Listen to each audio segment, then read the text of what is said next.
Mr. Yeko, can you hear me? I'm now back. I can hear you. I was off. Okay. Kindly go on with that meeting because I'll be handling another assignment around me. Okay. Is it okay, Mr. Yeko? It's okay, please. Thank you.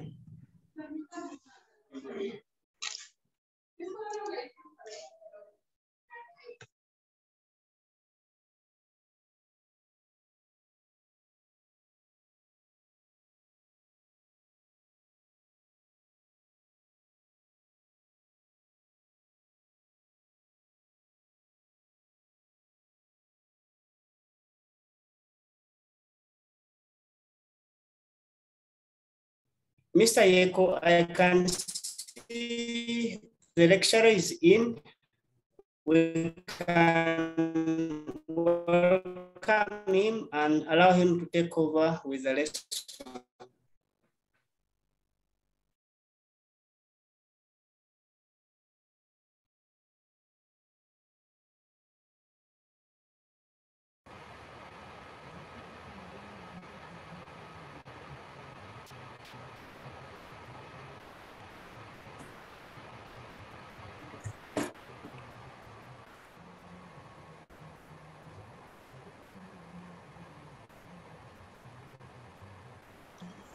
Doctor, good afternoon.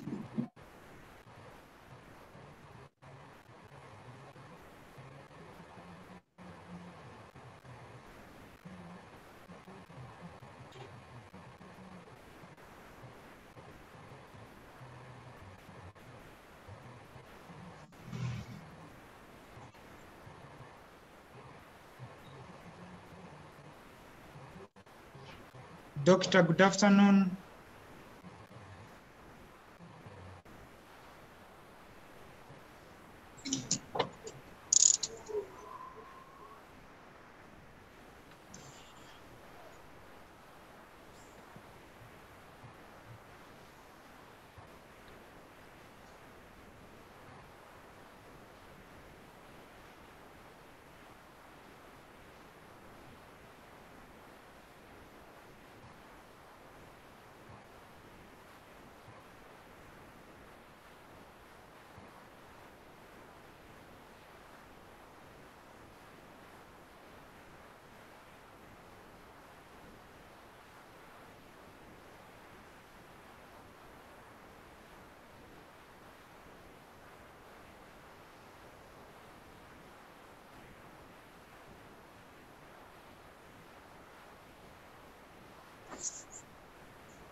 Hello? Yes. Yes, doctor, we can hear you. Good afternoon or good evening, I don't know. Good afternoon, sir. Only that your voice is somehow down. I'm trying to be gentle. Okay. Can you allow me to share the screen? Yeah, you are already a co-host unless you are using two gadgets, but the one named Dr. Dennis M, you are already a co-host, you can share. I was trying to and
Someone on Infinix Hot 8 Lite, it seems you just enjoy unmuting.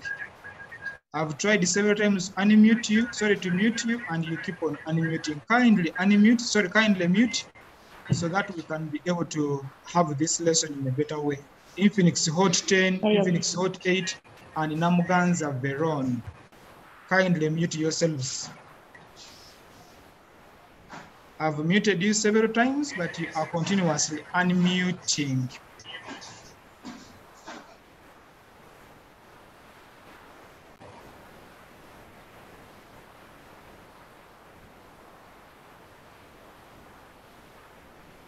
So good afternoon, class. How are you? Good afternoon, Doctor. Hopefully.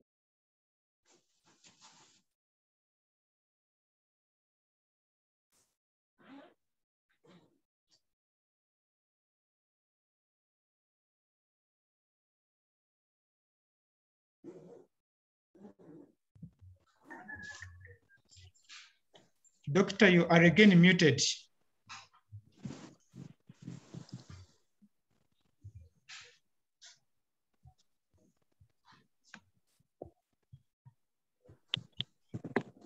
I'm using a different gadget. You can hear me now? Yes, we can hear you. I've made you a co-host on the two gadgets. Yes, please. So you can choose to share using any of them. Thank you. Okay, please. Thank you. Welcome.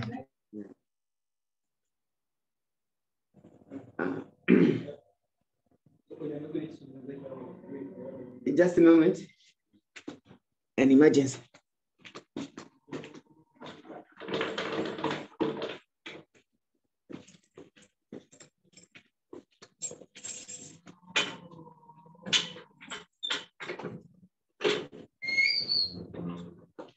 So yesterday we left at the definition aspect of what is development, though we did not give a classical definition. However, as I said yesterday, we cannot zero on a single definition of what development is. We can always describe what it is, because the development is amorphous. It keeps changing. It's not static. So you cannot able to define something that is not static. You'll be making a mistake. You can define a human being because you know the one is born today, maybe, but still may not define because we are made and given birth to a differently as a different backgrounds and different genetic position. And that's why you cannot easily say, I understand a human being. So likewise, development is as wide as humanity, is as big as the 6 or 7 continents, is as big as planet Earth and heaven. So we can see development or defined. But when people come together and looking at their different needs of survival, they coined out things to do. How do they progress from one point to another? And that's why we come with some definition aspects of what development is. If I take it to the slides,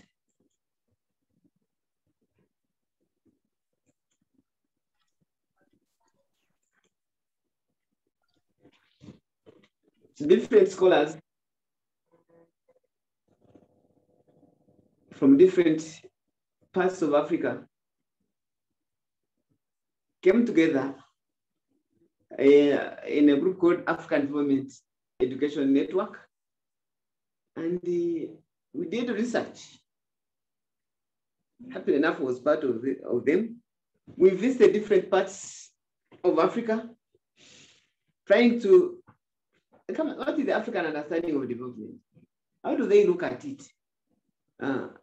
We visited Uganda, we visited Kenya, we visited one of the Latin American countries, and then also some specific agencies like the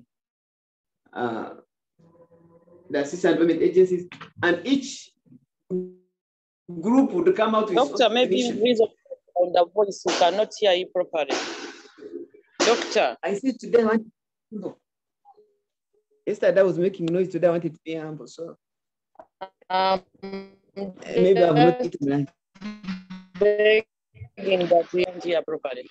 Excuse me, doctor, you are very clear unless someone has a problem with his or her gadget. That person should simply increase the volume of their gadgets, but you are very clear. Network issues. So, as I was saying, now when you look at, when we went to the network itself, the African Development Education Network, when we sat in Accra, Ghana. That's why the headquarters were at that time. So, and then scholars that were present, we coined out what can be understood as a development.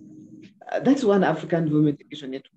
But when you go to other networks, they have their own definition. But central to them is what we put across, and it's what we are sharing now.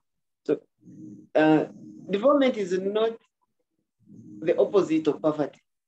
Neither poverty an opposite of development. There can still be poverty, but there's development. There can still be development, but when there's poverty. So anybody who would say that this country is developed, and therefore there's no poverty, will be telling a white lie. If somebody says there is poverty and there's no development, we'll also be telling a white lie. So come and think holistically. We came out and said that development is a process of struggle against oppression and all that make life less human. A process of struggle. And what are you struggling against? Oppression and all other things that makes life less human. Which means development is not something we're going to sit at home and it happens. It's a struggle. It's not going into the boxing ring and start exchanging blows. What are you struggling against? Oppression. What kind of oppression are you going through? You can even reflect on your own self now. What kind of oppression are we going through? You don't need a fellow person to oppress you. No. like now are being oppressed by technology. Mute and mute, mute and mute. You know, I was checking through the WhatsApp messages that have been going through the network. There is a lot of anger, there is a lot of excitement, there is a lot of anxiety, there is a lot of calm down. Something, you don't need to be oppressed by a person. Some people are getting floods. Some people landslides, diseases, anything that makes life less human. Development is against it. So it's a process of struggle. Now we are in class struggling to understand what development is. We are being oppressed by our inability to understand what it is. And some of us may be even driving. We think that when we drive, then we are not poor. Anything that is going to oppress and make your life less human, you struggle against it to achieve development. So if you overcome all those that makes your life less human or oppress your life, then we can see you are developed. But it involves a process. So what does it involve? We went ahead and said it involves building new communities and alternative structures. And you are going to ask me, how do you build a new community? And what do you mean by alternative structures? We have our long-held community. In this case, we are not going to define a community as a group of people with the same language, the same food, the same culture, same everything. That's the classical definition of a community. But here we're looking at a community. Like we're in a class now, we make a community. And this is a class that is made up of several other course units. I understand it brings together all other specialties into one.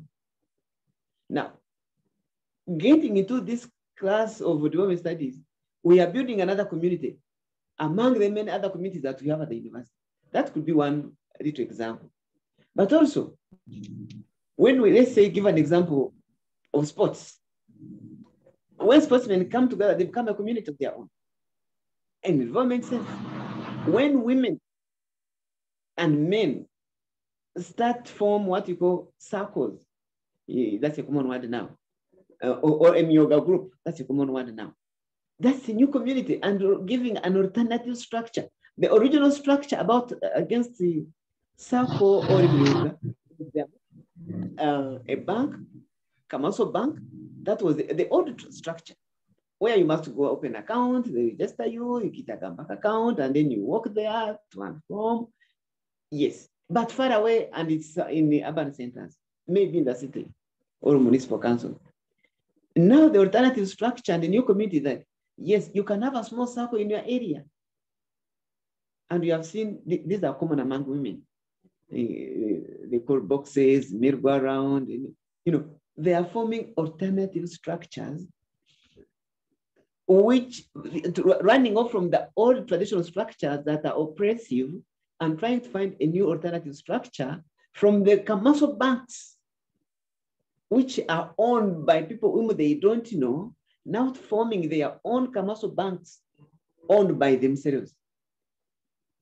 That's when we say it's against oppression. So which is been oppressing the structure and the understanding of the communities. So when you look at the old structures, let me give a kind of education example.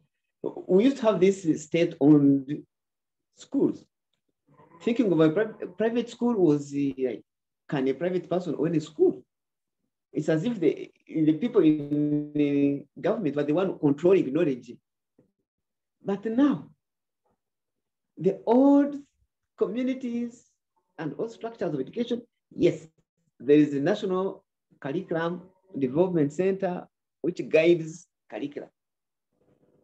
But when you come to the universities, then the universities have the liberty, despite the National Council of Higher Education, but the individual universities have a liberty to include or not include everything. The alternative structures, the long traditional oppressive structures must be replaced progressively with alternative structures And these structures which empower the poor, meaning that the structures that are coming must empower the poor. Not to empower them, but enable all people to become subject of their own destiny. The word empowerment, to empower, it has 3 words. Give them, then power. M, give, power. Power is not energy, but the ability to make decisions, the ability of free will, the ability of choice. When people become empowered, basing on the alternative structures, then, as I said, you cannot say somebody is so rich and is not poor, or poor and not so rich. The poor, the poverty in us, the inability to get what we want is enabled because you make a choice, you make a decision, you have a free will, you make a choice. And when you make a choice, you become a subject of your own destiny. You become a subject of your own destiny, which means your destiny is in your hand. When we come out of the old traditional structures, then we become free. We create alternative structures. And when we create alternative structures, we become empowered. And when we become empowered, then we think of ourselves and we create our own destiny. Yesterday, I remember telling me that there's no how you can have land and then you are going to the market to buy green pepper, to buy vegetables. How? It happens so that you have land and you are not producing on it. You are still in the traditional oppressive structures. Now the new structure say, no, the seedlings can be good. You have land. You can plant and grow. But to do that, there is a process of empowerment one has to go through. Either through self-realization, or through creativity, or through coping. You saw somebody doing it, you get empowered and do it. So the process coming from one party state to a multi-party state, from one movement system to multiple movement systems, from a parliament which is largely dominated by men to a gender-sensitive parliament. You are saying, I'm moving from the oppressive structure to a better structure. It might not be excellent, but there is some choice.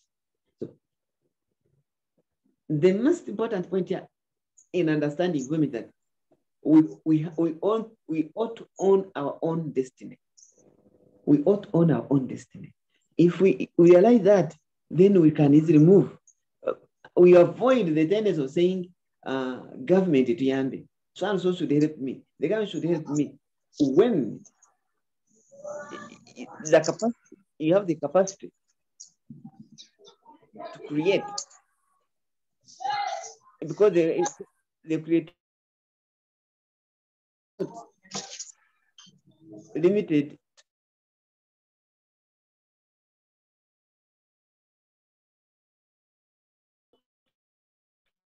is to make sure that there's power. And once there's power, then sharing becomes important. It involves a constant movement from unequal relationships to the democratization of all aspects of life and true self-reliance.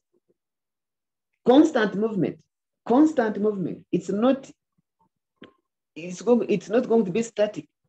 The movement must be on. I'm not talking about NRM. Even if it is that, there is movement in it. It's not constant. Some people do not understand the ideology of national resistance movement.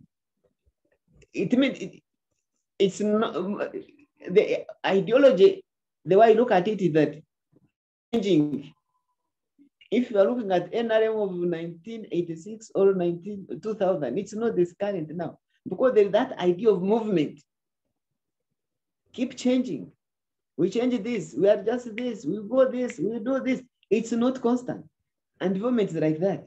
A constant movement from unequal relationships to the democratization of all aspects of life and to self-reliance. So democratization, we don't mean this political democracy only, but democratization meaning giving a chance all those who want to participate. And where are they participating? In all aspects, you might be the word all of life. So you don't work on education and you forget economics. You can't work on economics and then you forget religion. You cannot work on religion and you forget environment. You can't work on environment and you forget gender. You can't work on gender and you forget families. You can't work on families and you forget farming. You can't work on plant crops and you forget animals. You can't work on animals and you forget poultry. So it's all aspects of life. And when all these aspects, which are under constant movement, which the democratic in nature, you achieve self-reliance. Self-reliance that you are self-contained. It's like everything you can do yourself. This is utopia. That's why I think no, cannot be decided. Because you cannot say self-reliance and self-contained. No, you need others. This is society. But when there is utopia, it guides us, it becomes our vision. It guides us, it becomes our end point, and which we never reach. It's like a mission. So the team went ahead to say that this ongoing process of liberation requires, and we might put the word, a process of liberation. Some people thought or think that the liberation takes place, it's a war, get a gun and bullets, Katyusha rockets, B-52 bombers to liberate.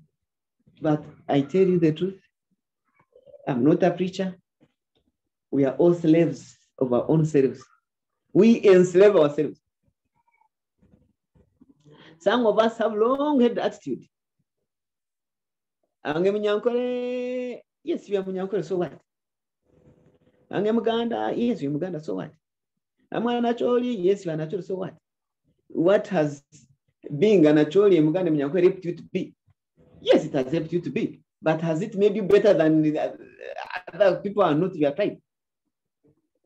Or it has enslaved you? So when you go the process of realizing that something I'm holding on dearly is not working for me, it's a process of liberation.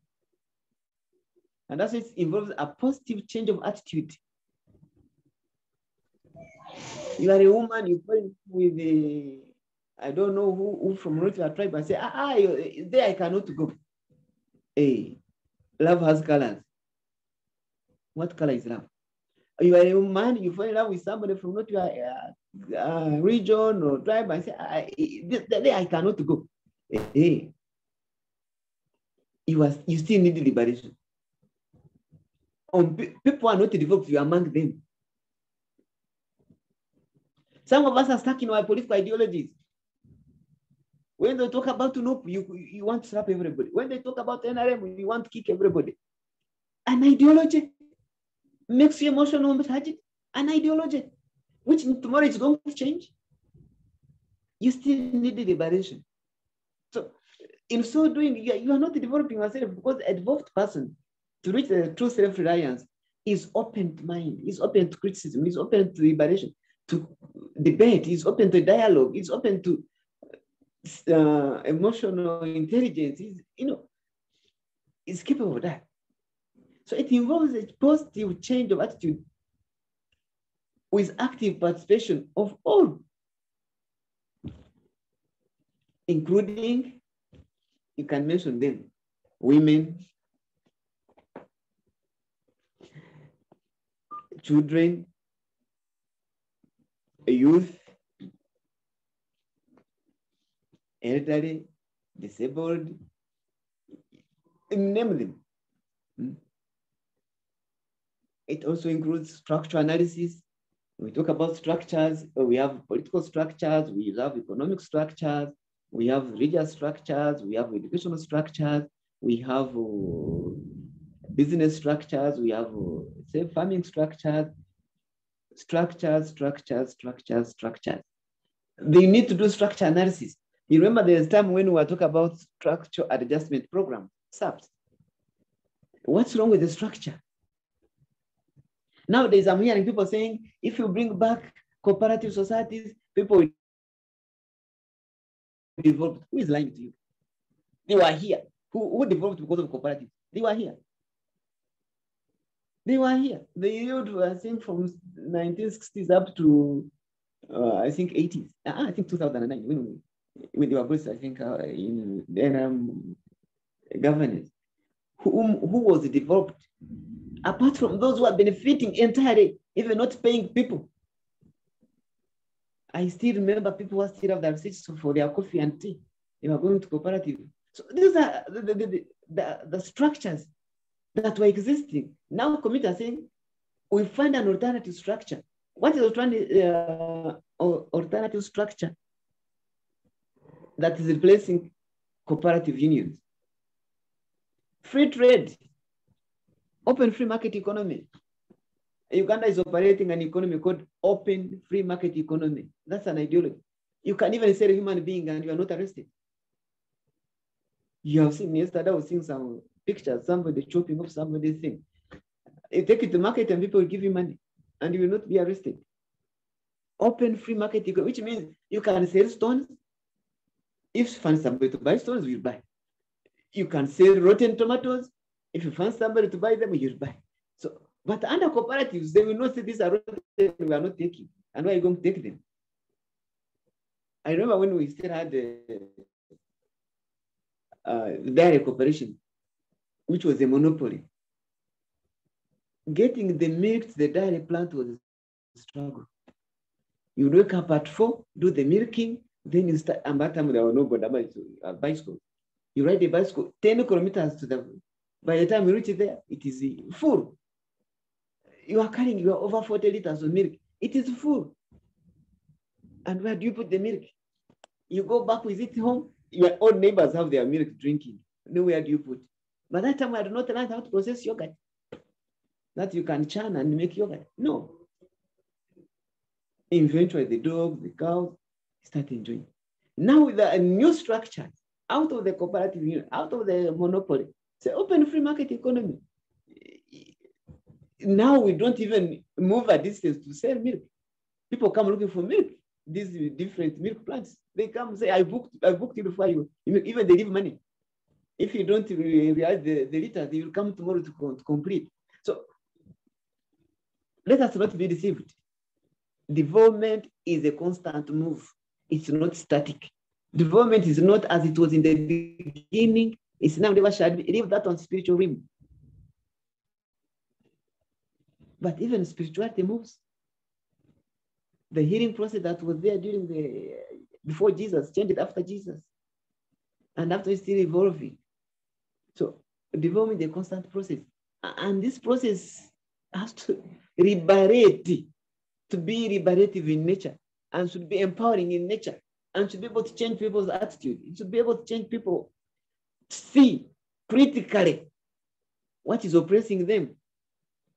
To you as an individual listening to me, what is oppressing you? What is oppressing you might not necessarily oppress me. No. What is oppressing me might not be necessarily oppressing you. I may be having an abusive husband, but I'm wealthy. I may be abusing, a cantankerous wife at home, but I'm educated. I may be having land, but I don't have the energy to plow it. I have land. People are looking for land everywhere. Land people, but I have it, but I don't have the energy to do it. I may even have the energy, but I don't have the machinery to make it, to utilize it. So empowering in all aspects, in a participative way, by looking at structures that are not functional, replacing them with functional structures. But structures which are based on people. And that's why we talk about things like solidarity with the poor, solidarity with the poor. But the question is, who is the poor? We shall look at that later. Solidarity with the oppressed. Who is oppressed? Are you not oppressed? And eventually, looking at where we get our sustenance environment. Development that does not address environment is a dead development. It's not development even, it's not supposed to be called development. Yesterday, I was giving you example. When we are talking, we say in another development, an accident has killed so and so. Is death a development? We leave that question to the next day. So this is one aspect of defining development, which we are not going to find in the classical definition of the traditional theorists. Development is on the move. We cannot rely on Haridoma model or Mafian theory or Chinese theory. They lived. Now we have a new world. And yesterday when I was looking at objectives that when I was introducing the subject, that the subject should be enable a student to undergo it, to develop his or her own critical thinking and maybe own theory. I think that one, by the time we finish this course unit, we should be able to reach that. So if we move on a bit, so if they ask you what is the development, then can you simply say development is a movement from point A to point B? Won't you be cheating yourself? They tell you improvement in the standard of living. Yes, but what is standard of living? Who measures the standard of living? Where is the measurement of standard of living? Who has the scale? Who had the scale? You have had people, rich people hanging themselves. They are rich, but they're hanging themselves. Why? And the poor person is not hanging himself. Why? With the scale standard of living, we will consider a wealthy person to be living higher, and the poor person living lower. But the other one is killing himself, and this one is not killing himself. Today, if I've been following the news, there's this famous case of Kato Kajubi. He had appealed against his life sentence. But today the judges came again and said, no, you man, you have a case to answer. You sacrificed a human being in search for wealth, yet you already rich. Now you are, this is where development becomes a question and you cannot define it. It's amorphous. It's like a moeba. Its tentacles are not limited. They are elastic. When we look at, this was African Development Network, the one we've been discussing. And now there is another statement which we got from Latin America. Latin America, we talk about like Costa Rica, Nicaragua, Jamaica, and all other nations that mix between South America and North America. There are those countries in between. So what did they say? These people, when we were there, that was 2009 and 8. They were simple in their thinking. Depending on the situation they were going in, African Development Network was looking at the whole Africa. This one, they are looking at their own situation. When you read the history of these people, there's this common man called Paul Freire, wrote the several books about the oppressed and the poor and the rich, and also the liberation theology, which is from there. So for them, their situation was different, and they wanted a different approach. In their simplicity, not simplicity, they said development is a process in which a community of people strive to make it possible for all its members to satisfy their fundamental human needs and to enhance the quality of their lives.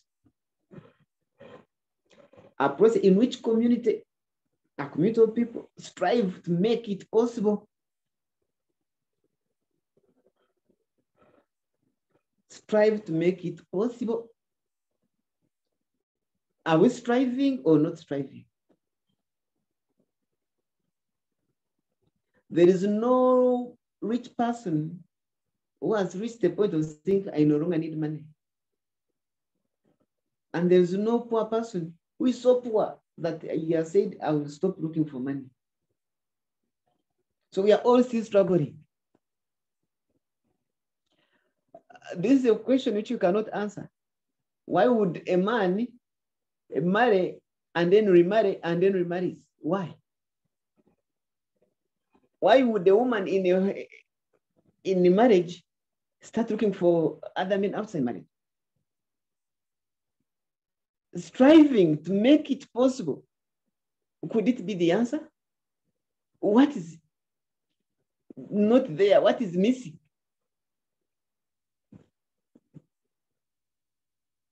Imagine you have, let me give an example, like 3,000 cows, but you want these 3,000 cows to multiply into 9,000.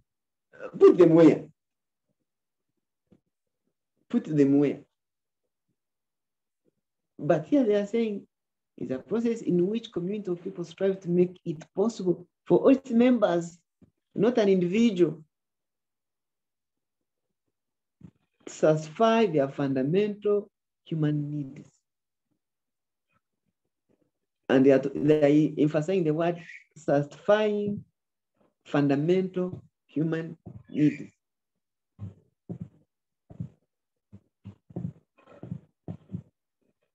Do we have human needs?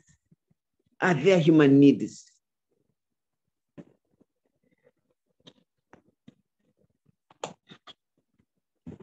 And what are human needs? We shall look at it in the coming classes. Satisfy. And we look at holistically human needs as men as humanity, though they are grouped in 3 major categories. They are not only looking at satisfying their needs, but even enhance. Now, the word enhance the quality of life, which means there is foundational life which we all have. We all have foundational, a ground where we can stand and say we need life. There's a foundation. But this foundation needs to be enhanced so that you get quality life. But how do you measure quality of life? That's another question and another debate for another day. Quality. We are not talking about quantity. The numbers are there. The population is there. But the quality is what we are looking at. How can one live a quality life? First of all, you have to fulfill your fundamental human needs. Your needs must be fully met. And which are these needs? You must be able to reach a level of which must ladder self-actualization, which is also utopia. We are in Aden, we are talking about self-reliance, which is also utopia in a way. But we must strive. And that's what it strives. You might not sit home and relax. So development is about you stepping out, determined to achieving something, using the available resources at your disposal. There's nothing that is not a resource. A resource is that has value. A resource is that has value. So, and it has value depending on what you are going to do. When you are building a house, the stones have value. When you are digging, stones don't have value. Actually, when you are digging, you keep separating them and throwing them away. But when you are going to build, you start looking for the stones, you throw away. So that has value at that particular moment. When you are not in school, the pens and books may not have value. But when you go to school, that's when you realize that you need pens and books. They have value. So anything that is around us is a resource. And the value is attached given the context at that particular time. So fellow learners who are also learning, someone is putting up his hand. Kodre Muzuguzugu, what's the problem?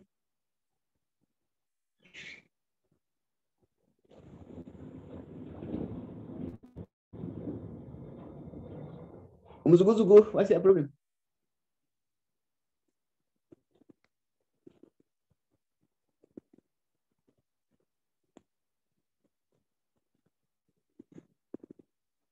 Hello? Doctor, I think you should continue. Maybe he doesn't know that he has raised the hand. That's what they'll talk about technology, and I'll continue learning within technology. So we'll continue as you suggest. So I would love to, there are many other definitions of development, but the two, one from Africa, another from Latin America, can give us a glimpse of what development. You can read those remaining ones and come to the last slide, which talks about sustainable development. The common characteristics in all definitions are about empowerment, liberation, moving from step to step, no retrogressive movement, and also things to do with the right attitude to accept change and involving as many people as possible, so-called stakeholders. So development is not a one-person show. I will develop you, I will develop you. You cannot develop anybody else. You can only enslave a person, but you cannot develop somebody. You can put in as much money, what, but this person, if he's not part of the investment, we never understand how you make the money, and he's going to waste the money. I prefer when I'm in business with somebody, I prefer to start the business together and grow with it, other than acquiring so much money and invest and you do not know how to manage it. But when you progressively invest, let's say a million gets you 1.2, and you invest, you know that a million equals to this and this and this. So development is progressive, it's not constant, and must create a desirable change. And we all strive to reach there. So sustainable development is the ability of the present generation to meet their own needs without compromising the ability of the future generations. Sustainable, the ability of the present generation to meet their own needs without compromising the ability of future generations to meet their own needs. In other words, they are saying, eat but live for tomorrow. Utilize but live for tomorrow. They are not saying don't use all stuff, no.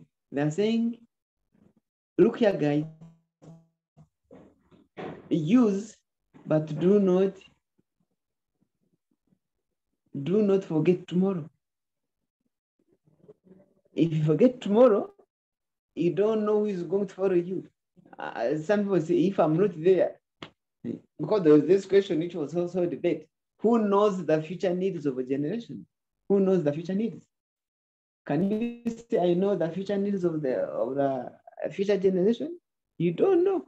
Who knew that at a certain point, we shall be in a class and we are talking but not seeing each other a minute, a moment.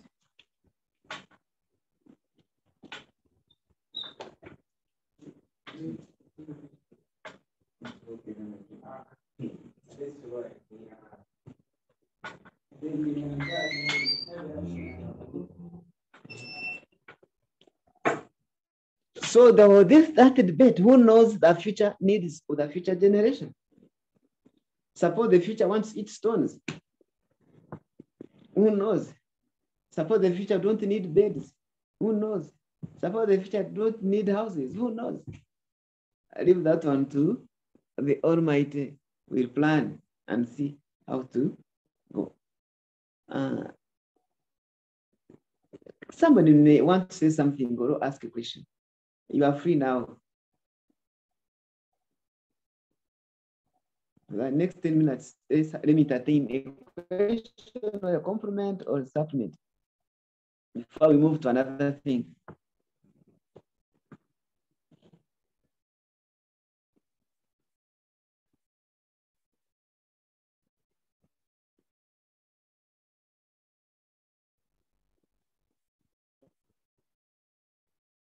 May I assume I'm not clear? Because when the class is not clear, they don't know what to start asking from. But when it's clear, they know what to start.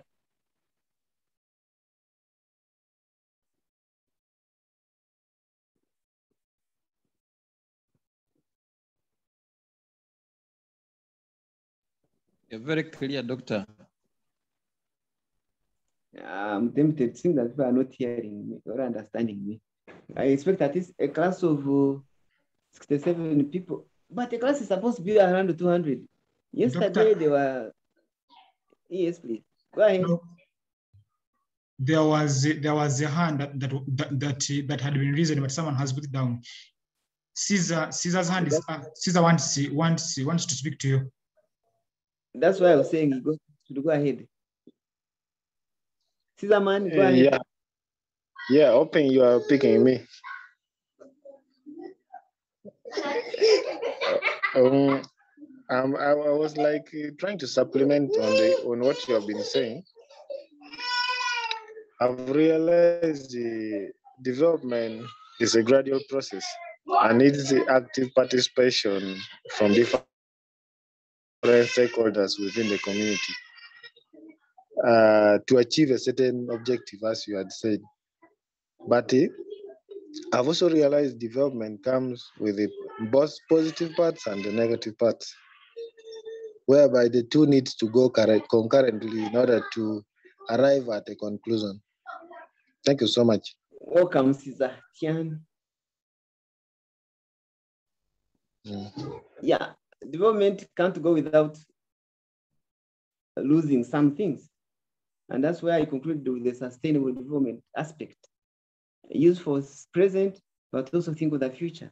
You know, the language in the previous decades, like 70, 80 behind, 80, 70, 60, we were talking about resource exploitation. Because that's the language the white man came with. We got Africa to exploit resources.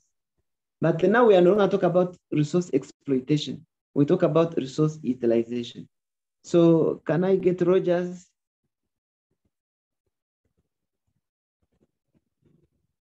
Rogers,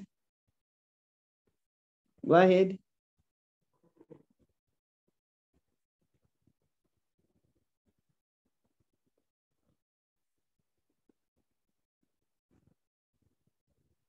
Rogers, you are saying something, go ahead.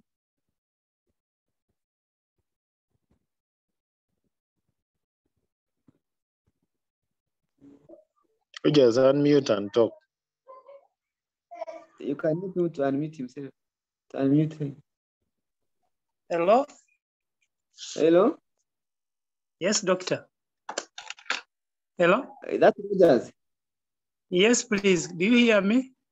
I'm hearing you loud and clear. Yes, doctor. You are talking about that you may not know what tomorrow may need. Does it mean that we don't plan for our future generation? Thank you so much. Thank you so much. There's a difference between planning and the thinking development-wise. Yeah. Planning, even development is current and future. But we may not compromise our satisfaction because we want the future to survive. We may not compromise our needs for the future. But the future, suppose we compromise today. Let's say I compromise my future for eating, let's say, a kilo of meat every day, so that there may be cows for the future. And tomorrow, the people are not eating meat. They're eating grass, like cows. So, but those are development debates. That's why development is not a constant. We strive, it's a movement.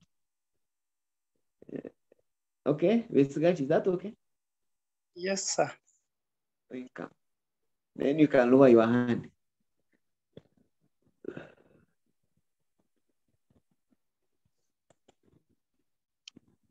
This class, we are supposed to be more than 200 people, but I have not reached 100 people. Where are others? And yet, on WhatsApp, we are more than 70, Even 100, we are more around 100.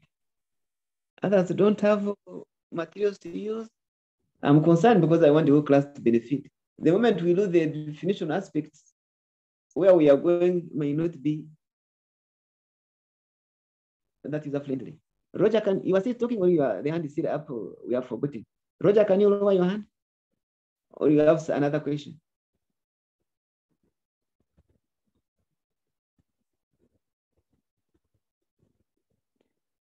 Vesgachi?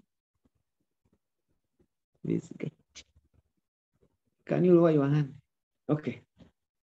If there are no other comments or observations, let's move to another level.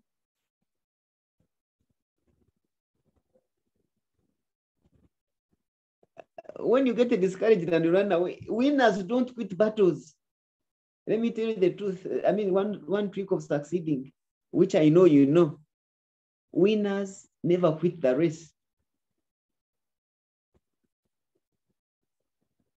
If you know the theory of hunters, it's the theory but also practical. Don't leave home without meat and don't go home without meat. Once they go hunting, they have gone without meat, but they must come with meat. Whether they have seen the animal or not, they must look for it. Likewise,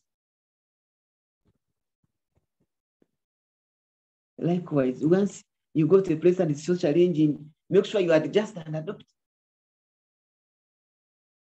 Development, somebody has posted, may not differ significantly from individual to individual, but what may differ are our needs and levels of satisfaction. Our needs and the level of satisfaction. One person may have one shoe and is comfortable with one shoe, but another one, until they attain, is not comfortable. You cannot say, if I don't have 10 shoes, then I'm poor. No, I'm comfortable with one shoe. I buy 2 pairs. When they are finished, I buy another pair. That's the theory. Somebody may be comfortable with a single bed. Another one wants a double bed. So we can say that development thinking and level of satisfaction are dependent on individuals. Others may not be dependent on individuals. You know, some women or men in this class, before they married, they had this an ideal husband or an ideal wife. But the ideal wife, husband, you thought about the one you have? Or you deceived yourselves, and after reaching a home, you are 4 people now instead of 2. Because the other one has developed another image and another image, another image. Instead of being 1, you are 2. So the level of appreciation, the level of satisfaction is individual based. I'm still talking about I'm concluding the definition aspect of development. I'm going to put another screen I've not yet started. But all in all, as development students, we have had many programs, structured development program, Meriam development goals, Vision 2020, Vision 2030, Plan for Modernization of Agriculture, NADS, Operation Retrogression. Now we have Yoga. I'm giving an example of Uganda. We have UPE. All those are development policies. Then you ask how many have developed within and how many have not developed. The tendency of the development is 1. Even if 99 people are aware of, if one person is not aware of, he will take everything behind.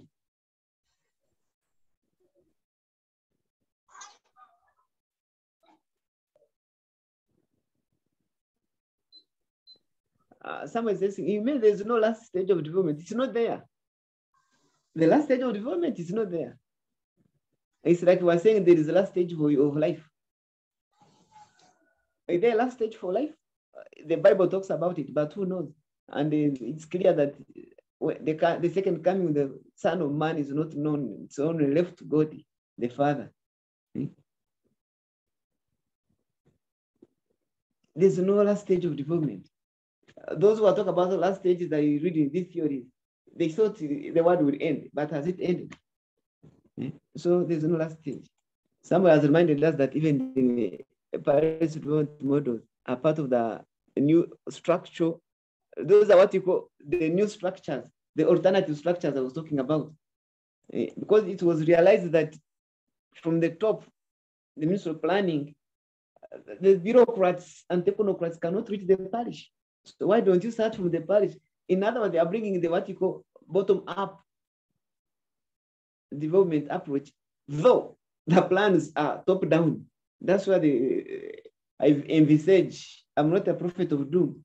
I envisage some challenges, not failures, but some challenges. Because the planning is not starting from the parish, but it's starting from the technocrats up there. If the planning would start from the parish, they would have the right budget for each parish. But now we are talking about giving each parish how many millions? Was it 10? It's 10 or 20 or a billion, I don't know. I'm forgetting the figure.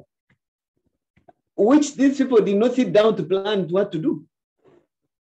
If each one had planned and the plans fit into the general parish plan, when this money would come, they would, each one knows that this is my portion. But now nobody knows his portion or her portion. If you ask how much are you going to get, nobody knows. So what can I plan? I am planless until I get the money. So those are the challenges which are already being envisaged. But the technocrats may not want to agree, but that is it. So thank you so much. Let's go to another input. It's not different from what we have just discussed.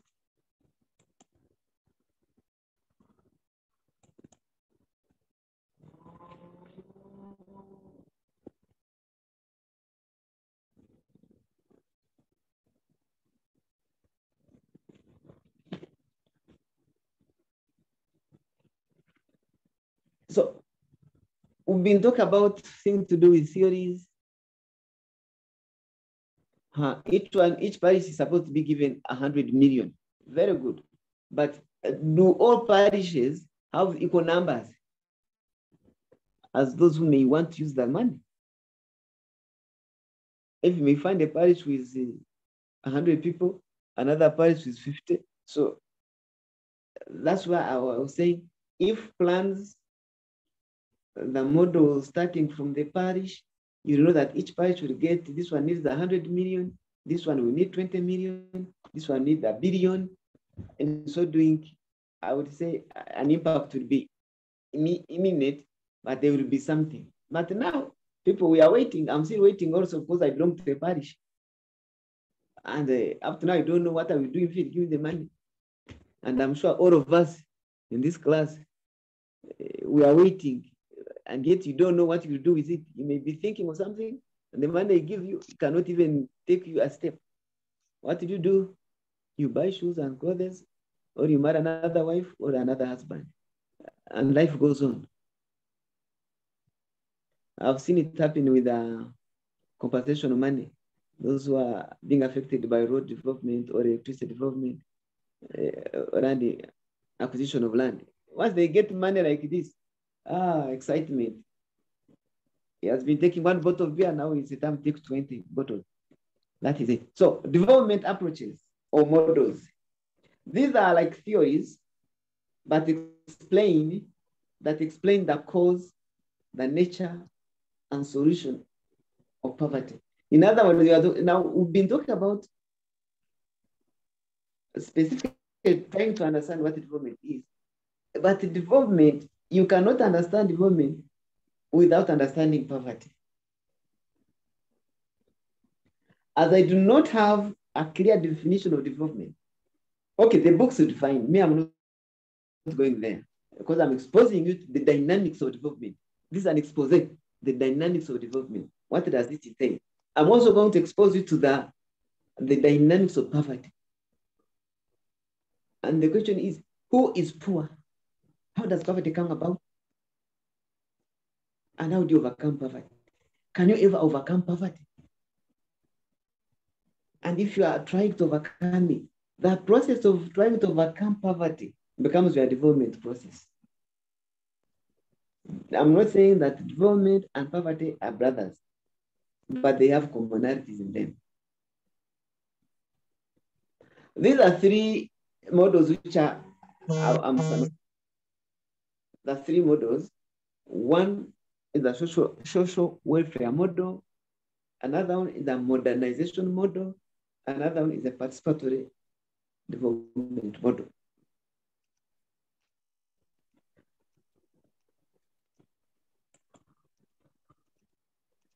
Before we go into that, the two models, then we first ask ourselves, what is poverty?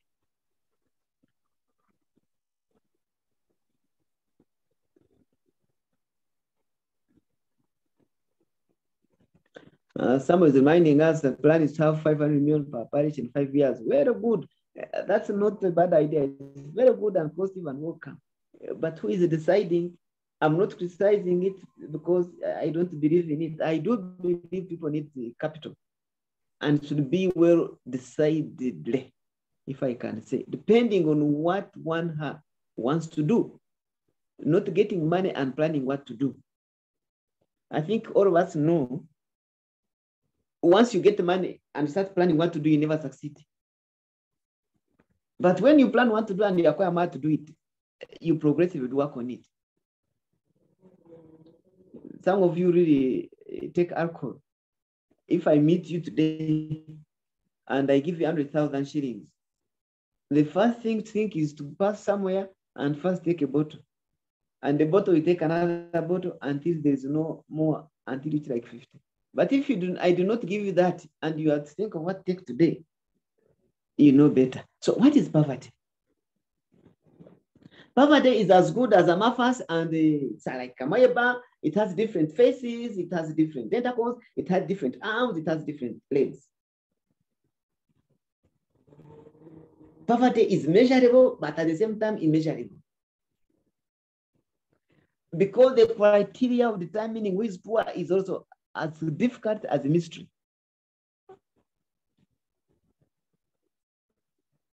What is poverty? Some people will tell you it's absence of something, absence of something. Then you look at ourselves and your neighbors and your colleagues and friends, you say, who is not missing something?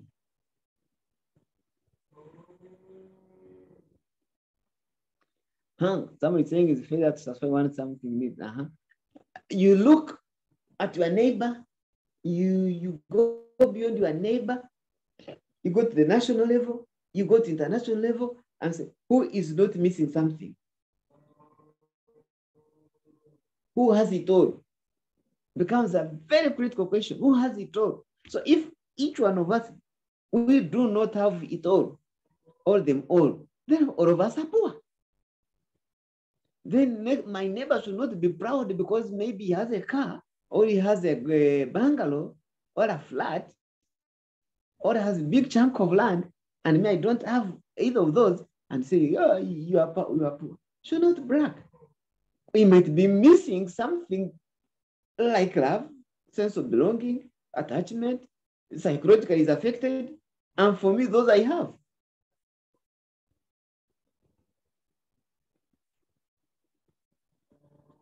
The most rich guy, the wealthy person around Kampala here, even beyond Kampala, most of them are not educated. Most of them are not educated. They have the wealth, but when they are talking with you, they feel inferior. So first we did not go to class. And you wonder, why should one want to go to class with all this wealth around him? He's poor. You are poor in terms of finances. You are looking for ends to meet. But for me, it's also poor in trying to fit in the educated class or the land class. Traditionally, in Africa, and not only Africa, a man will be counted rich if he had a farm and several women. Then how would we count a woman who is rich? I mean, poor. I mean, rich. Would be a woman who is married to a rich man, possessive. That would be the definition. Sometimes we would think that somebody who don't have shoes may be seen as a poor person. But they tell you that people who walk barefoot, they tell you that people who walk barefoot, they are more healthy because they are under the foot. All our nervous system concentrates there, and then as you walk barefoot, you are massaging the whole body system. That's how science explains. Now, who is fooling who?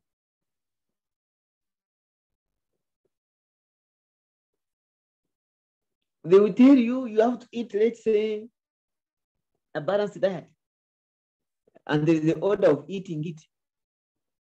You start, how do you eat, you people? You start with what?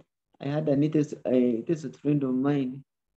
Whenever I would go for, how do you call it? Ice cold or ice beer? Ice beer. I said, you need to put a foundation, and the foundation will be muchomo. Then after I put some good muchomo, then we start taking beer. After beer, then takes waragi. Then waragi goes home to sleep. What is your order? Does it matter anyway? That when you are eating, you first eat food, then you put a dissertation. Whom are you deserting from and deserting to? When you eat a fruit and tomato and the cassava, they don't mix in. After all, they will end in the stomach, mix. So why do you put that order? If they find you not eating that order, then you are poor. Oppressed. United. What does the order to do with the food in the stomach? When they reach the stomach, they mingle, they start, the system reacts. The absence of, that would be the understanding of poverty. Poverty is the absence of. What is that of in your life? What is that of in your community? What is that of in your family? What is that of in your country? What is that of national and international? We Ugandans became excited. Now we have found oil in Oima. We are going to become rich. Before there was an absence of oil. We are talking about 20 years down the road, the oil is still in the ground. The little ones was taken for testing the quality and what. Now that process ended, it is still there. Are we still talking about the absence of oil, or we are talking about the presence of oil? So what is absent now?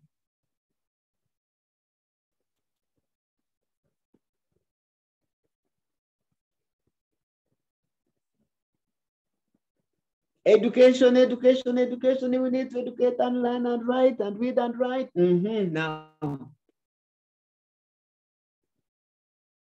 according to new statistics, Bureau of Standards, the population of Uganda, like 58% can read and write. Actually 70 something. But the poverty levels are below than those who can read and write. Now, who is deceiving who?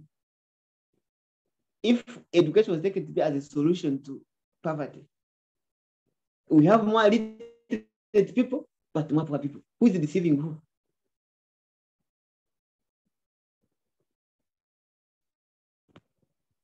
The more schools, more people in the school.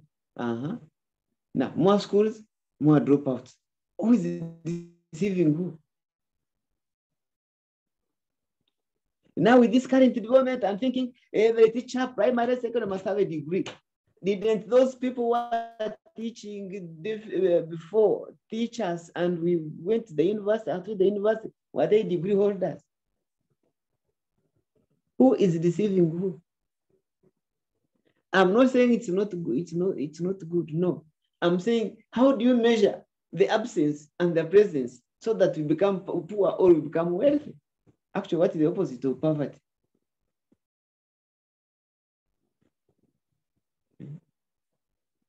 I think you see the line of argument that the issue of poverty, handle it with care.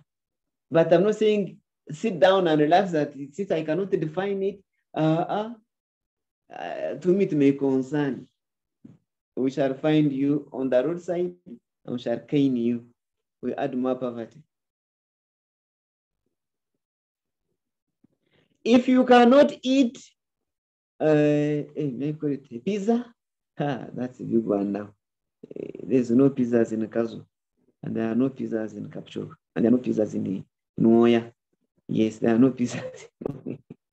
Neither Pakwach. If people in Pakwach are surviving without pizzas, but they are surviving on Angara, what's the difference? Are we not all eating? Are the people in Pakwach poor because they don't have pizzas?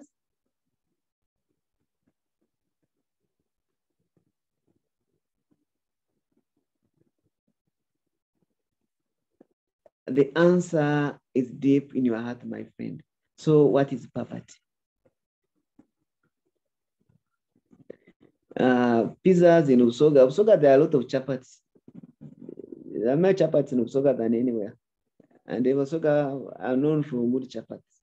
And now call them Rolexes. Yes, that's fine, that's fine. But I was giving different aspects of understanding what is poverty and how do we start defining who is poor. There's a difference between being poor and being vulnerable. A vulnerable person is poor, definitely. But you can be vulnerable if you are not poor. And you can be poor when you are not vulnerable.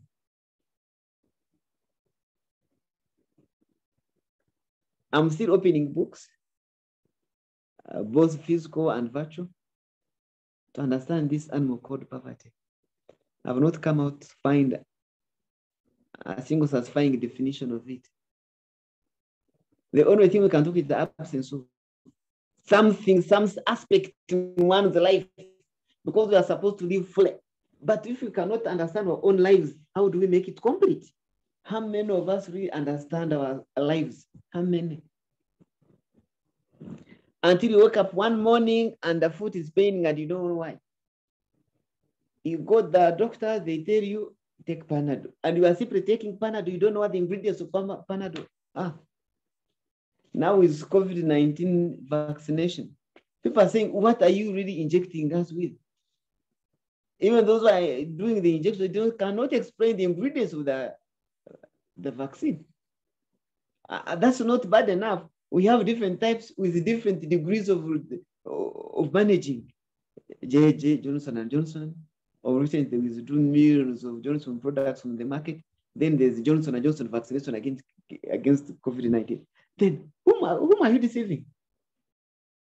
If Johnson & Johnson, millions of products were removed from the market, now it has come with COVID, how can I rely on that?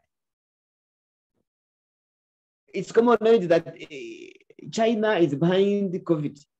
Now they come with the vaccination. Is it Moderna? How can I really rely on that? Those are all questions of, if I cannot understand, then I'm still poor. I'm still poor. AstraZeneca, is it from Denmark or Sweden? They can't even use it for their population. They are giving it free to developing countries, so-called developing countries. And yet we have our own Covidex and Covilex from Muguru University, Covidex from Professor Kwan, and our hubs which are treating COVID-19 like this, yesterday. And they are making it go, you must vaccinate. Okay, we shall. Because of our poverty. If we had the way we can sustain and refuse, we would. I'm not saying don't vaccinate, but I'm trying to analyze. If we cannot understand the content and quality of what we are consuming, therefore we are poor. Because the development is the process of empowering people to understand the structures and get innovative structures. Alternative structures include alternative what to use in those structures.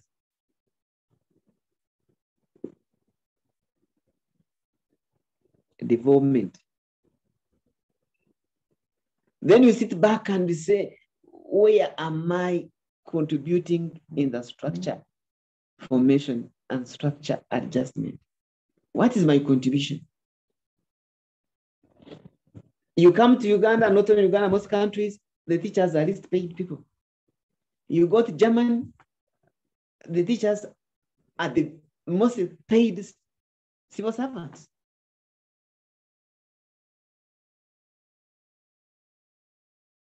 Because doctor, the nurses, what? Who is poor in planning there now? Who is poor in planning that? Those are structures. We talk about that development has to do with structure adjustment, and also poverty has to address structures such that structures that are oppressive become liberating structures. You have a parliament, 500 and something members, more than the population. And out of 500 something, you have less than 20 people who are doing debates in the parliament. So it means even if we have a 50-member parliament, members of parliament, it will work. I think that one you know.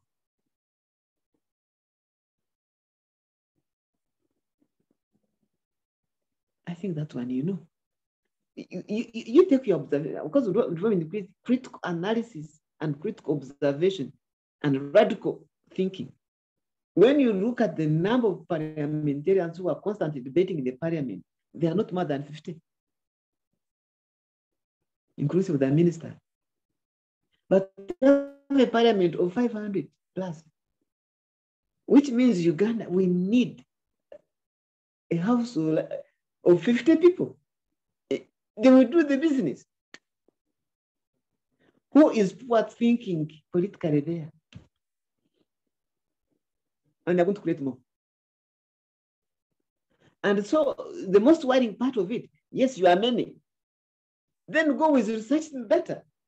Go with research data, debate basing on research. Not to go there and speculate and then start abusing, shouting at each other. Nonsense. Then you have a parliament, instead of thinking progressive, step to step, they are thinking of retrogression. I'm just giving different aspects where we can experience poverty and wait, we are thinking we are developed.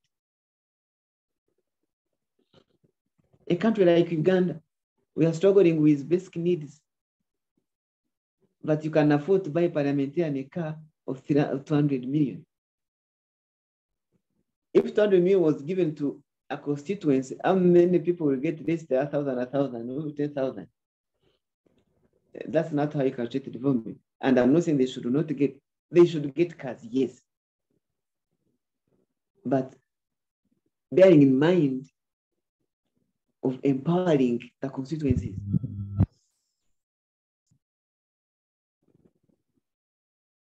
So at the absence, right thinking, minds, right emotions, right attitude is the source of poverty, and it's poverty in itself. Failure to meet any of the fundamental human needs. Put the between that. Put the letter. Failure to meet any of the fundamental human needs. Those who go and come in, keep going and coming in. You will disorganize the number. Do we have needs? Yes.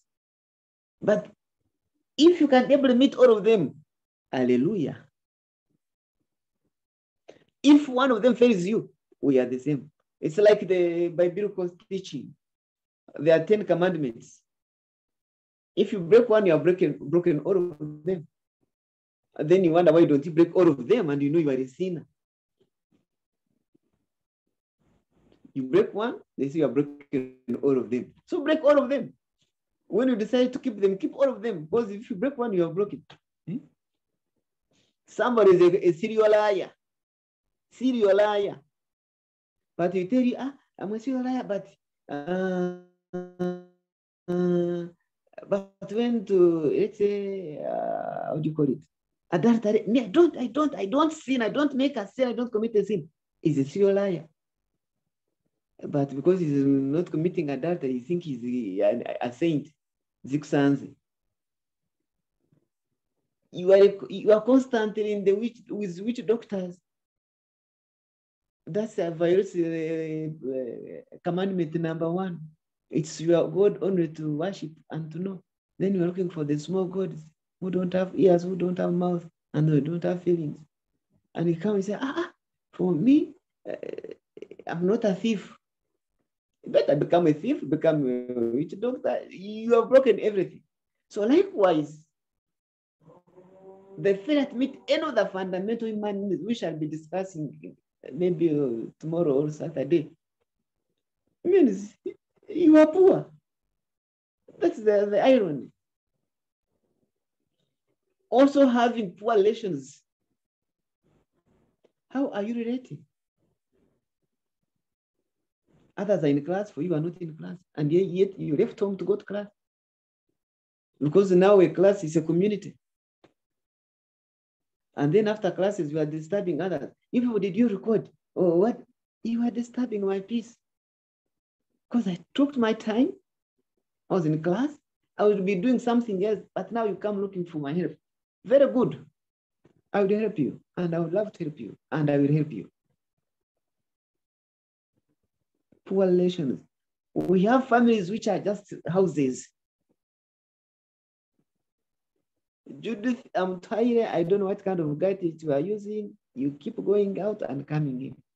Going out and coming in. Or you are in a poor network area. Sorry, dear. We have homes.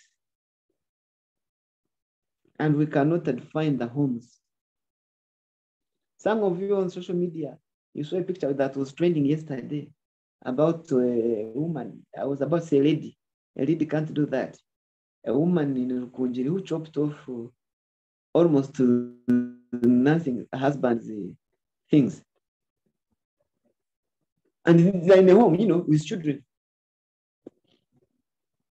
Poor relations, creating poverty. Emotional poverty is dangerous more than physical poverty. Actually, one of the most dangerous types of poverty, if it has types, emotional poverty. Emotional poverty. Because it has envy, it has jealous, it has intrigue, it has hypocrisy, it has all those negative, invisible, invisible but lived phenomena.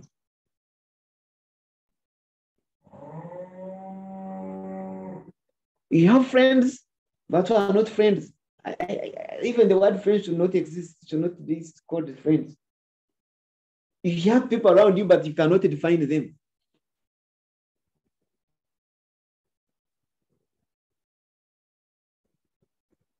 The community you are living in, you don't understand, they don't understand you.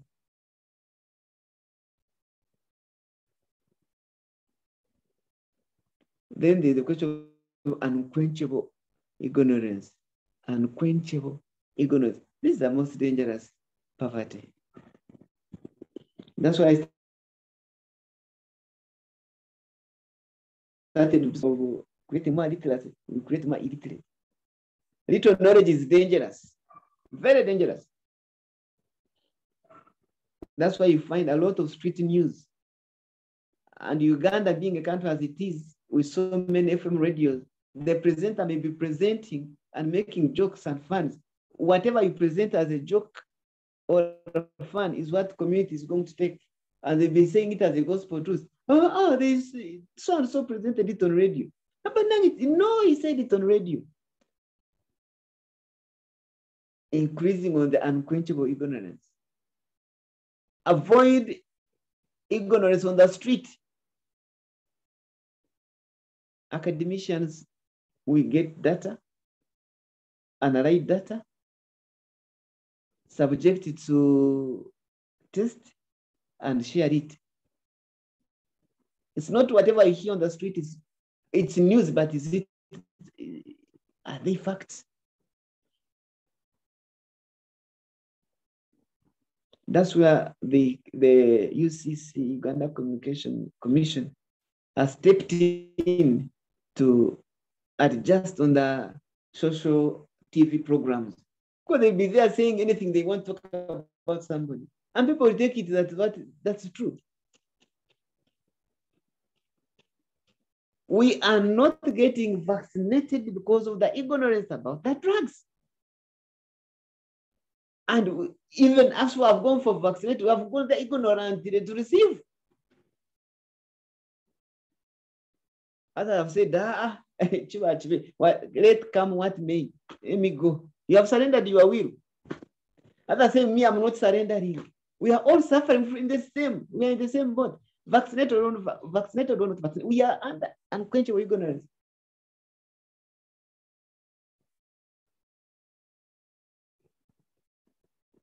If we are to ask, suppose I would ask, why did you go for vaccination?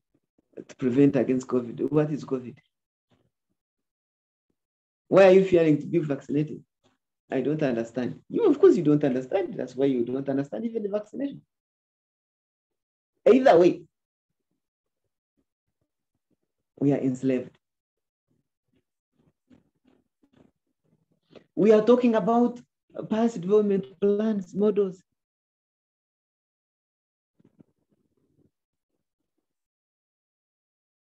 Who is well abreast with how that model works?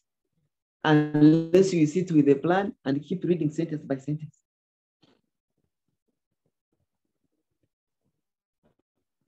Unquenchable ignorance is poverty in itself. Don't abuse yourself that you are ignorant. No, all of us are ignorant, but we are not stupid. There's a difference between being stupid and being ignorant. Ignorant means there's lack or inadequate information about something, and you don't know. And all of us can't know everything. So all of us are ignorant until we come to be aware of that we don't know. A stupid person is the one who cannot understand the concepts. Someone who cannot see issues and get meaning out of them. That one I see is stupid. But if I say we're ignorant, accept when you learn, then you are not ignorant. Then we can say another level or understanding of poverty, things to do with being unspiritual. Because this one is also debatable. Being unspiritual, which kind of spirit are you talking about? There was news in the papers.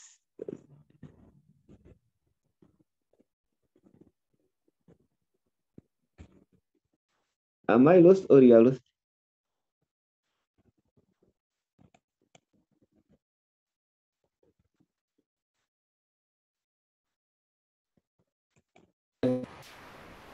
Hello? Yes, doctor, we can get you. You can hear me? Yes. Because I lost my link. Doctor, you can mute one of the gadgets. Both of them are on and there's an echo. The one that I'm trying to, the one that I'm using, I can't see the screen. Technology. Okay, I've seen it.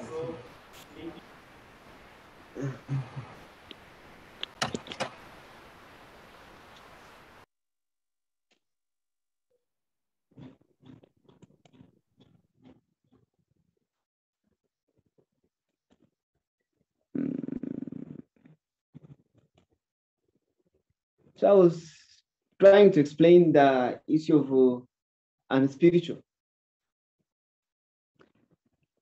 Everything that God created has a spirit. Everything that God created has a spirit. Because it's the spirit of God that created. If you are a believer and you believe in God, if you believe that everything emanated from God, then it has a spirit. And that spirit can be called upon to do something and it will do it. Let it be stones or dry wood, there's a spirit. Because everything that has the hand of God has the spirit of God. But you reach a point when spiritual poverty comes in, then we forget the existence of God. Yes, we are created in the image of God, free will, free choice. We can accept, we can refuse. And God cannot force himself on you. No. God does not work like that. The little knowledge I have, he cannot force himself. He can wait for you to come. But if you don't come, you remain. He has no problem. He has a problem if you don't come. But he's not going to change you. To not change him. So looking at the parameters or the criteria, we have tried to negotiate through the understanding of poverty and development. You can start sympathizing with people who are doing planning for transformation. You can start sympathizing with people in the offices, development offices. If they really understand what they are doing, you start sympathizing with them. They have to do work, yes. Are they anti-development or they are pro-development? And also sympathize with us who are listening now, you and I. Where do we stand? Are we poor? Are we developed? Or we are confused?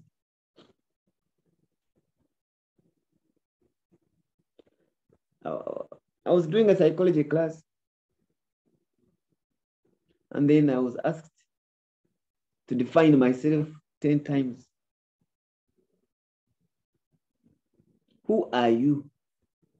And each answer should have a different, each question should have a different answer. Who are you? Who are you? Who are you? By the 6th point, I had lost myself. You can try it yourself. That's when you know that you don't know yourself. And when you do Jowar's window, the unknown, the known, the blind spot, and the hidden spot, how do you increase each window to become, you find there is a lot you don't know about yourself, and a lot people know about you, and they don't tell you, and eventually we are poor and we are developed.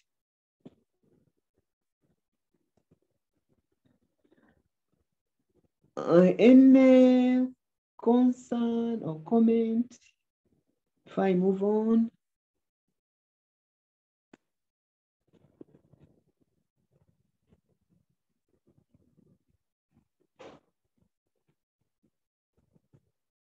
Because one of the methodologies of teaching, which I know you know, participatory learning would be the most ideal.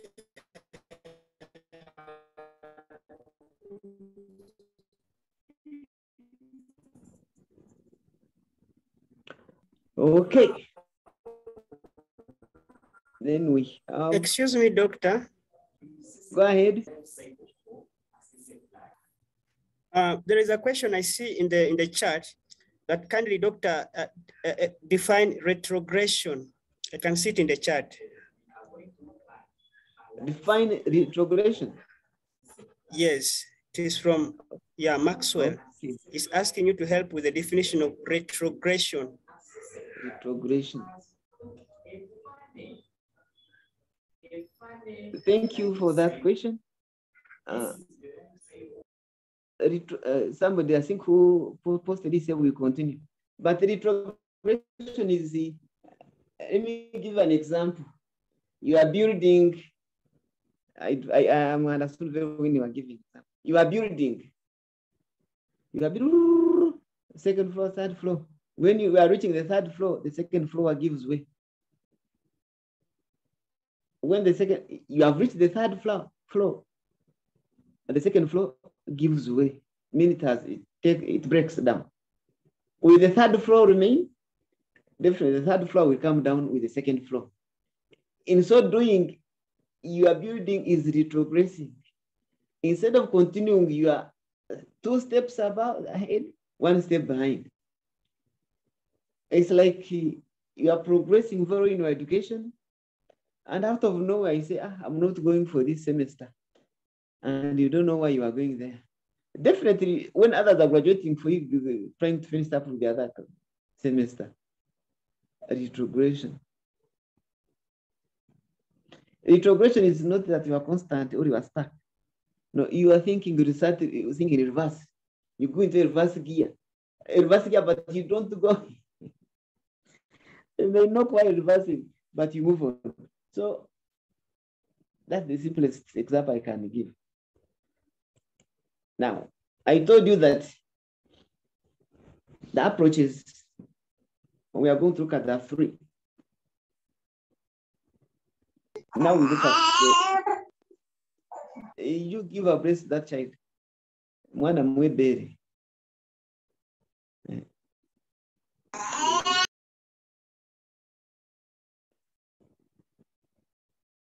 That's a bit of class and breastfeeding. Don't worry. Social welfare approach. Social welfare. The model is looking at the social aspect. We talked about that poverty can be when you don't have positive relationships. And we say that development also look at social aspect. Then we look at social welfare. Welfare is how people are living and are taken care of based on the services available. To do with giving the service that are helping people to survive. Welfare as an approach, or you can say it's a model. The model believes that people are poor.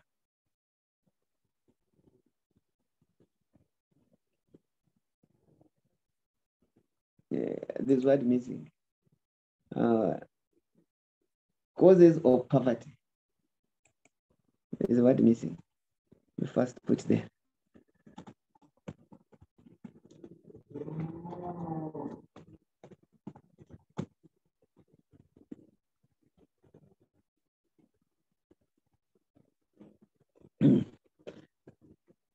Because if I think development, therefore there's something you're addressing.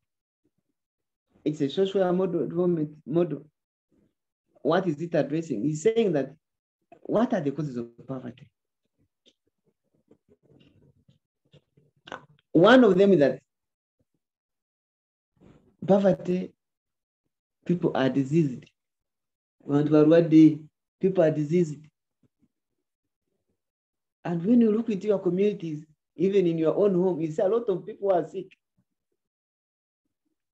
Diseased. You see people now, the example of COVID-19, people are diseased.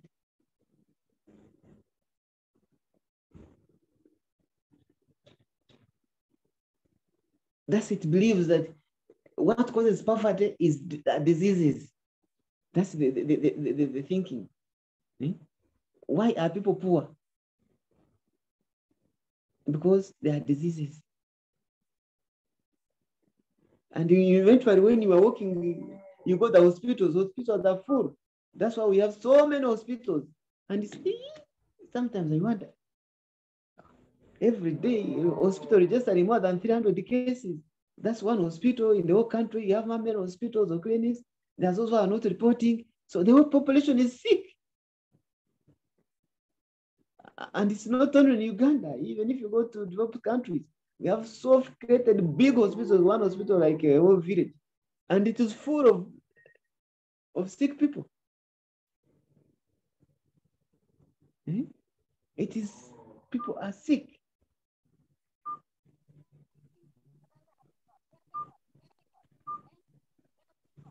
It also says that people are poor, people are lazy. People are lazy. People don't want to work. They wake up in the morning, but they wake up in the morning, either stay in their beds or they walk press around the compounds. People are lazy. What it does not question is why people are lazy and why people are diseased. It does not question that one.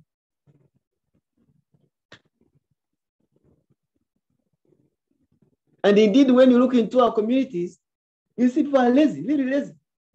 That's why I was saying, how can you have land and you are buying, of all things, vegetables from the market? You also, even if you have a big compound, you portion a small bit and say, this is my garden for sukuma wiki, dodo, nakati, Jobio, this is it. Marakwang is already made, and bo is already made. But those ingredients that make bo marakwang, put it there. Why? Tomatoes, onions. 2 plants of a tomato can feed you for 2 months. You don't need a big garden. People are lazy. When lazy, we don't mean only physical laziness, but we also mean the mind laziness.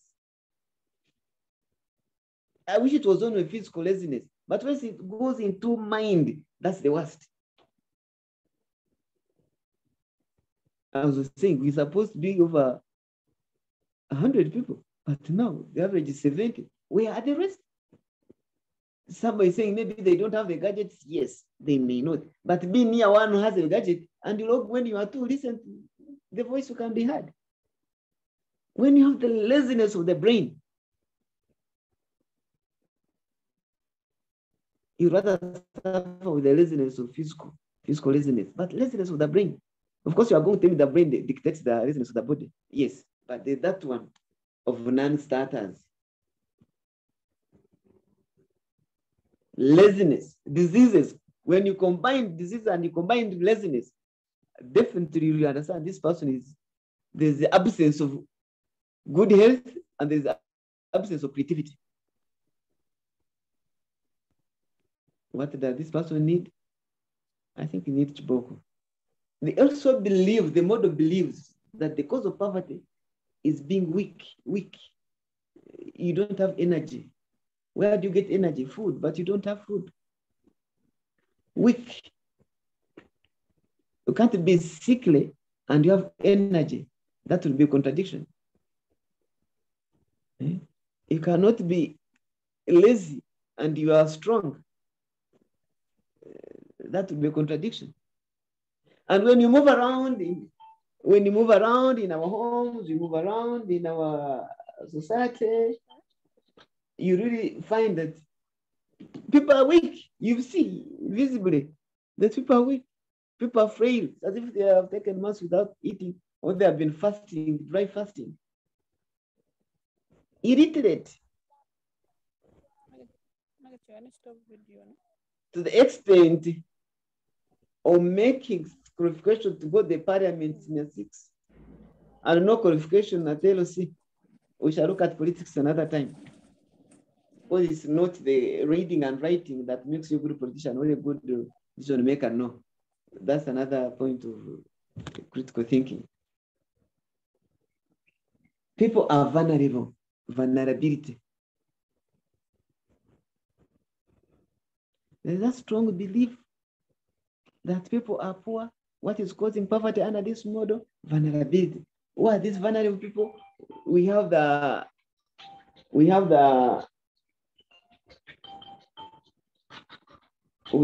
disabled, we have the children, we have the women, we have the sick, vulnerable people. Powerless. Of course, before you go to powerlessness, you don't expect a vulnerable person. Sickly, lazy, weak, illiterate, to make a headway.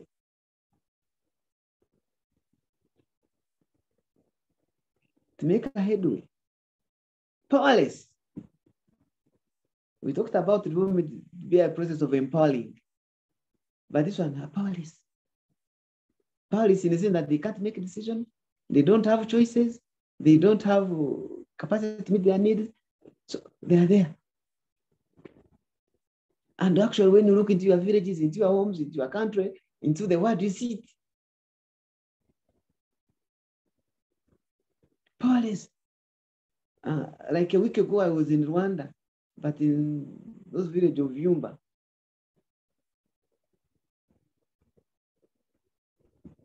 You see people who are powerless in speech. If you are here in Rwandese, don't take offense, but that is it. People are powerless in terms of speech. Fear to talk, because they don't know who they are talking to. Even if they know, but they don't know how you are working with the government.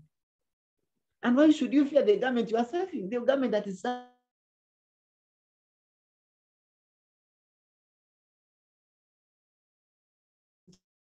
to be cantankerous because your country is supposed to be your home. But if a country that makes you powerless, how do you start thinking of progressiveness? You start thinking of retrogressiveness. The model also thinks that if people are powerless, even if you give them, even if they see an opportunity, they can't take them. A powerless person cannot take an opportunity. It's powerless. People are primitive. That's the thinking. That they are primitive. And they really believe so. How do they become primitive? Because they are not using sophisticated gadgets. They cannot speak English. They cannot eat bread. They cannot eat macaroni. They cannot eat spaghetti. They cannot eat pizzas. They are still busy eating the cassava. They are busy eating millet. They are busy eating matoke. They are busy drinking milk. They are primitive. And moreover, milk direct from the cows. Then it should be powder milk. They are primitive. Don't throw stones at me. That see, I'm explaining a theory. It's up to you to believe in it or to dispute it, because we are going to critique it. They are primitive because they don't put on high-heeled shoes. They don't put on boots. They are primitive because they can't use condoms. They are primitive. Therefore, they are going to die. They are primitive. They can't put on earrings when they are men. They can't put on anklets. They are primitive. They can't have tattoos on their bodies. They are primitive.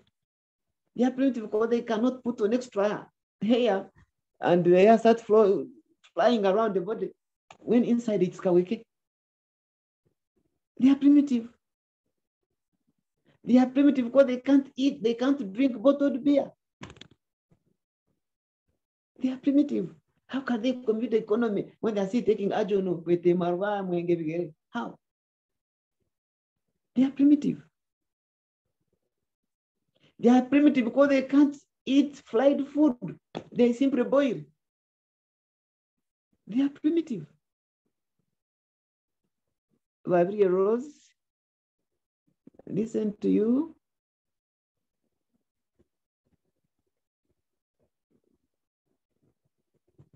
Mabirizi Rose, your hand is up. Can we talk?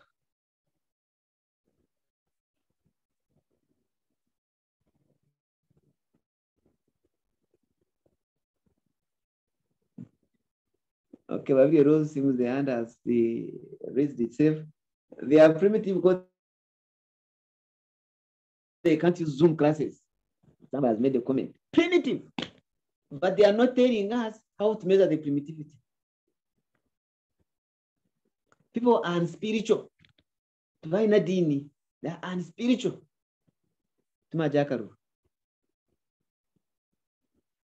And I told you before, any creation has a spirit. So you cannot say they are unspiritual, but that's the belief that poverty is a result of this. Therefore, they are unspiritual. I don't know what they are pagans. That's the thinking. And also, they are irreligious. There's a difference between spirituality and religion. Religion is a structure. We are a group of people come and say, this is our belief, and they practice that way. Spiritual is natural in you. A human being is made up of three parts. There is the physical body, the spiritual part, and the soul. But we find it difficult to separate the soul and the spirit in our local languages.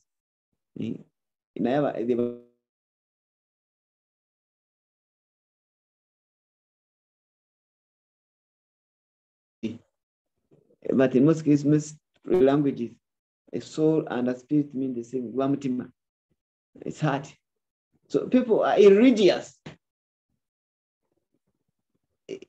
But when you come to understand religion, it's a different thing. But they are talking about maybe they are neither Christians nor Muslims or Islam. They don't practice Islam or Christianity. Therefore, they are irreligious. These are the common types we have in the world. In Africa, actually, when you go to India, it's a different story. You go to Russia, it's a different story. And because of that, Therefore, they are poor. Bearing in mind where we started from, development being progressive and not a constant. It should be lead to empowerment, desired goals, satisfying needs and desires. Now, you can see clearly from the screen that if these are existing in you or in your family or in your community, it's true. There's absence.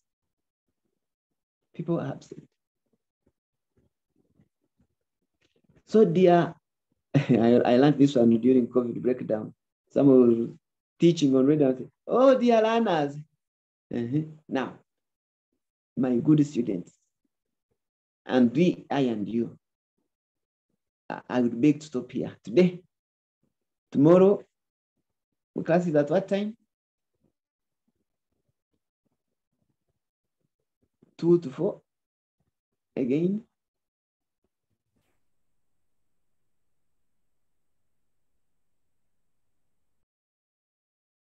From 10 to midday. If you are free, but the timetable says you are free. I don't know, it will be somewhere else, I don't know.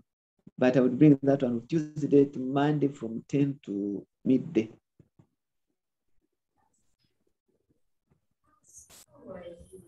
I find favor in your acceptance. I will still communicate it on the WhatsApp group. So thank you very much for listening. Thank you for participating in class. When we come back, we shall pick it from there and we continue, go reflect what the development is and what it is not. By the time we come, we'll be able to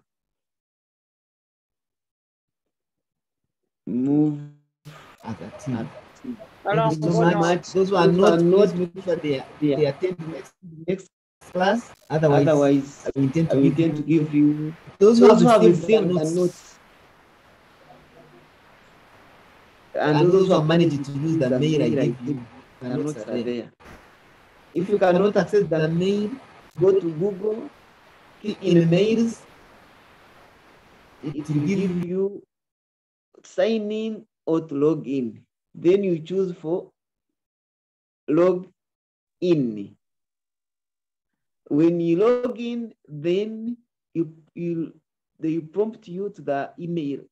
Put in 2021 Mac development at gmail.com. They will ask you the password, and you key in the password 2021 students, and you'll be there.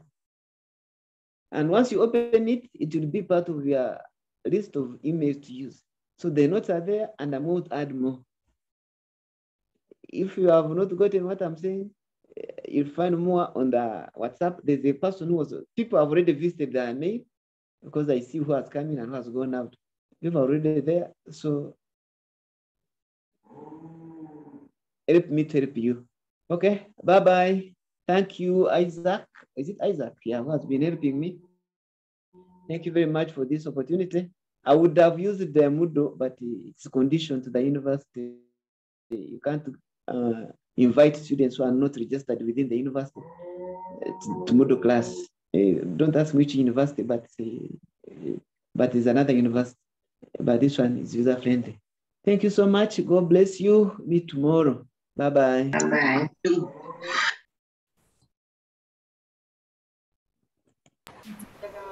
Very much.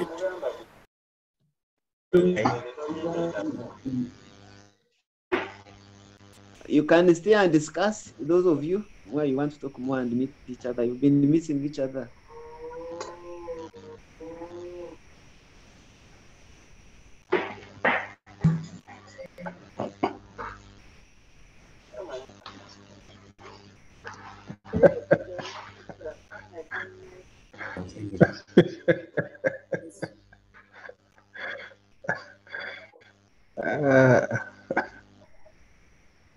Andrew, I talking. can see you.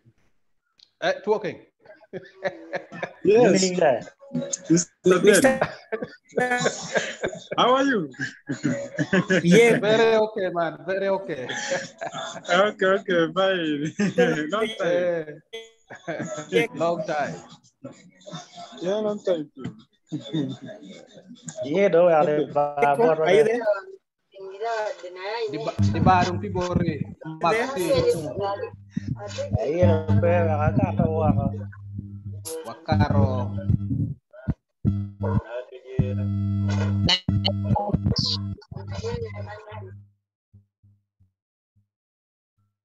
You can end the meeting.